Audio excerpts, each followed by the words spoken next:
Hey Team Titleist, this is Matteo Manassero and I'm gonna take you through my bag.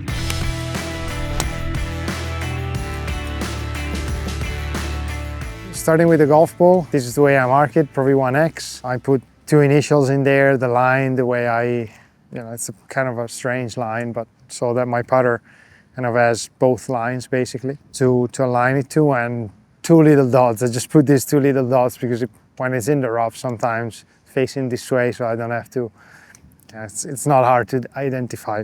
I used to put a normal line, then I found this one, and it's just a lot better because I don't know, it must be my eyes. I see more, I would say, the parallel line instead of the one facing the hole. So I'm better aiming like this, and once I figure out that I could have both, it just worked really well. And then the initials, I've been doing them for a long time.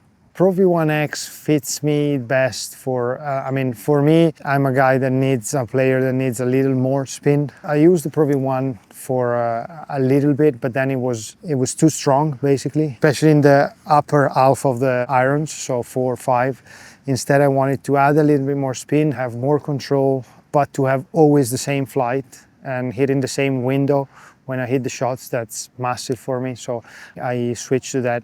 In feel and touch around the greens, both of those balls are amazing. So I didn't find a big difference between X and normal. So for me, X just ticks all the boxes. I think Titleist is definitely it's the best at doing that consistency, model after model. We can talk ball, iron, driver.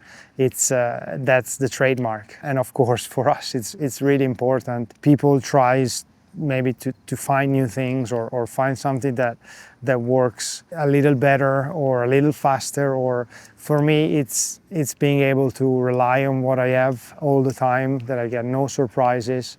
I know what it does. It's basically like the trademark of a player that hits a fade or a draw and consistently wants to find that, and you want to see that ball to fly the way you want it to fly, into the wind, to move as much as you expect it to move. So it's all those little things that come in play when you have little control of what's happening, because the golf course we can face different situations, pressure, wind, cold weather, hot, warm weather. So there's a lot of different things, and if you can completely forget that in the bag there is some question marks, it's really important for us. Driver, right now I'm onto GT3 10 degrees in a D4 setting to add a little bit of loft and also change the face a little bit, so it sits the way I want it to sit when it's on the ground. So right now I've put this new driver in play last week because I'm trying to find something that, going with what we were saying about the ball before, that fits best my shape, and that when I hit it, it does what I want it to do, which in this case for me it's a little bit of a fade. So I want to see and be able to start the ball a little left, and it doesn't go the other way obviously, so that it consistently does that. So I'm trying this for the second week. It's been going really well last week. So what I love of GT is that when you hit it good, it has that steady flight that feels like can hold any wind or be solid in every situation. It's always a tricky club 3-wood, I find, for us, because we hit it, it's really the only club we hit in so many different situations, maybe semi-rough or maybe tight fairways, off the tee. We also use it a lot, so it needs to have the right spin off the ground. It needs to not have too much spin off the tee. Or otherwise, if it has the right spin off the tee, sometimes off the ground it's too strong. So it's difficult to get it right. I'm in a very standard setting, A1, GT2. I prefer a little bit thinner head and not too deep, because with the sole like this, I tend to hit it more in the same groove and not go like high, low, which changes spin a lot. So this has been going amazing, really well, both off the tee and ground. So, but yes, it's really, really important in most of the times into par 5s. We go to hybrid. So GT2 here as well, not a standard setting, is into C4, 18 degrees, a little more weight on the toe. Historically, I've been a player that liked hybrid a lot and use it a lot.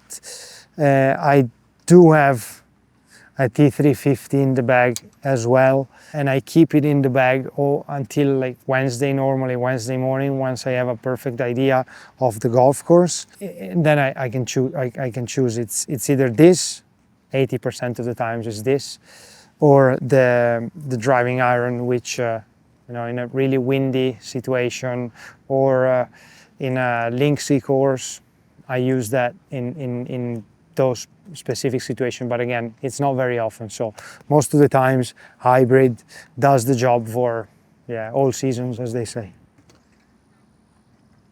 I love that it has no, what is it? I'm not sure if it's a 3-iron. It is what it is. It's like, it's more like a 2, really. Yeah, I've seen this a couple of weeks ago, and I had the T200 before. Really strong flight, really more like very windy and linksy. This stands in between. It has an option to be out, even if it's not really, even if when I want to hit an iron off the ground and a little bit higher with a little more spin, I can do it with this one. So it's not quite as soft flying as the hybrid, but obviously it's great off the tee. And yeah, it's an option this week, to be honest, if it stays windy. Not that, you know, it's a lot of drivers here off the tee, but maybe into some par 5s you can run it in. So it is still like undecided whether I'm going to use it or not, but it's amazing the way it sits on the ground. It has that iron look, but it gives you the confidence to be able to hit it high as well. The 4-iron is the only different club in the set. Like, it's T150 and have a slightly lighter shaft as well, because it's really the club where my spin drops and my flight becomes too strong. So it goes, obviously it creates a big gap with 5. So with JJ, been working on different things to being able to keep the head, like, and not having a thicker head, to basically have the same sole and have the same feel through the ground, but adding a little bit more spin so that the flight would be a little softer, more under control. Again, what I said about the ball, I like the ball to fly soft with irons and never go like top of the flight and then forward. I always want to see it landing softer. So that is why I put T150 and this shaft to try and match things up better. It seems like the T100s with the shaft I have, they go exactly the same up until 5, and then 4, it's the switching where the spin drops too much. So that's why we took this adjustment that has been really good. So the rest is from 5 to wedge, it's T100s. Everything is really standard. I have, I think I have them like 1/2 of a degree stronger, but the lie is a standard lie. The feel of a Titleist iron is, it's a soft feel for sure. It's a really steady club, and it's a very clean look. Again, there is no surprises. The way it sits, it has the line from the top is beautiful. You can see that it's a Titleist club when you put it down, and again, consistently year after year, it's something that of course we put some test all the time when there's something new, but the test is never that long. It's something that you can basically go put it in and you know what it's gonna do, because it's consistently really good, and there is nothing that beats that. Okay, wedges, well, at least for me, the most fun part of fitting, because there is, well, I think it was 2 or 3 years ago that I switched to 3 wedges first of all. So 58.5, 54 and 50. And then I go to the normal wedge with the T100.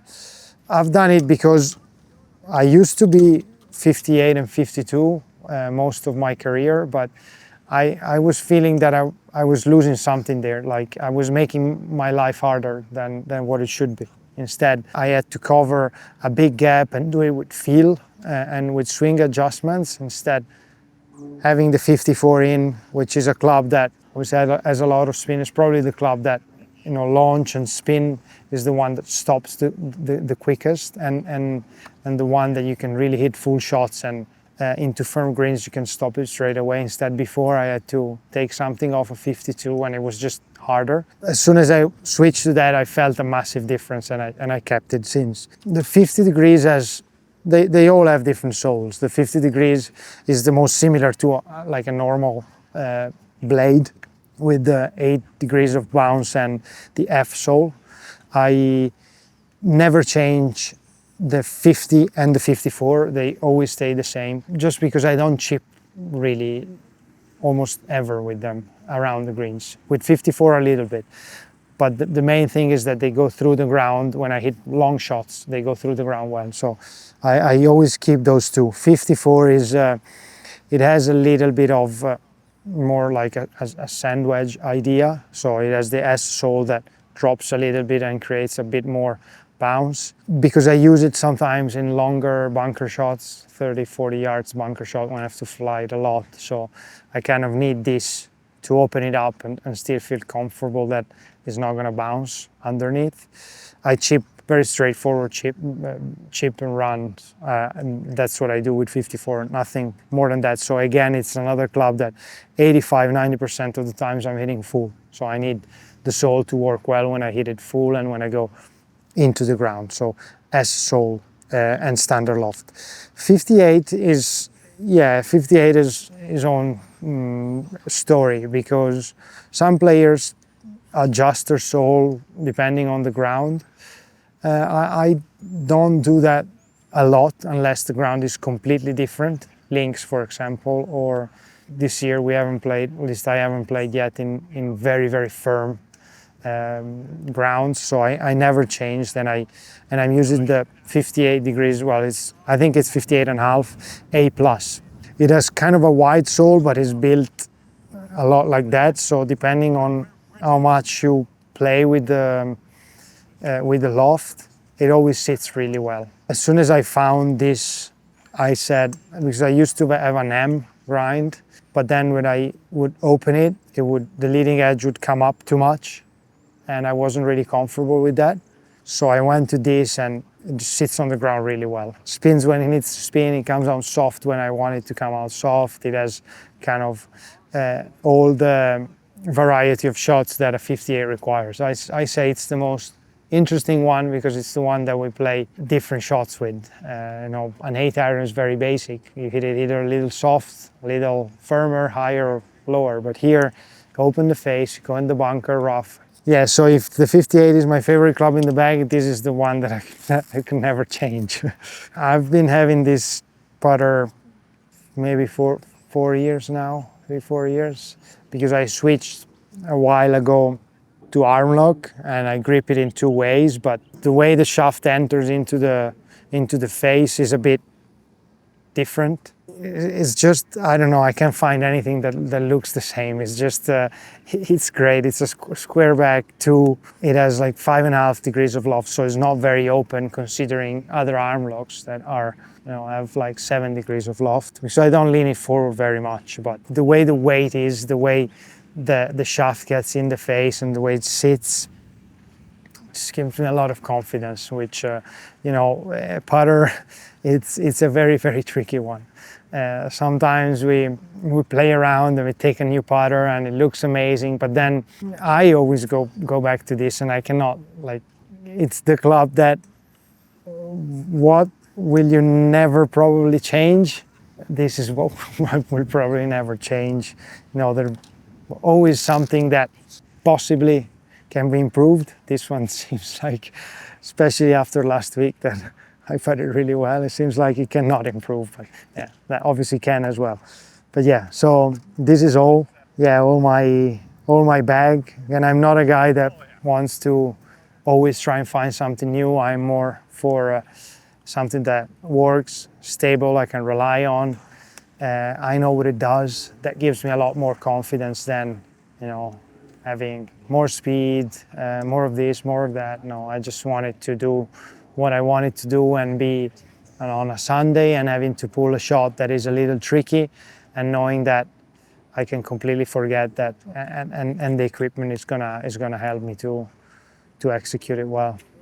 What made a big difference in the last few years for me, there've been, I would say, 3 things: ball, driver and putter. They've been really, really important in my, say, coming back to form in my career and eventually being here on PGA Tour. So the way the driver flies very steady and I can rely on it, it's like it's a feel that I had years ago. So that is what I got back when I started playing GD3, and it was a massive help.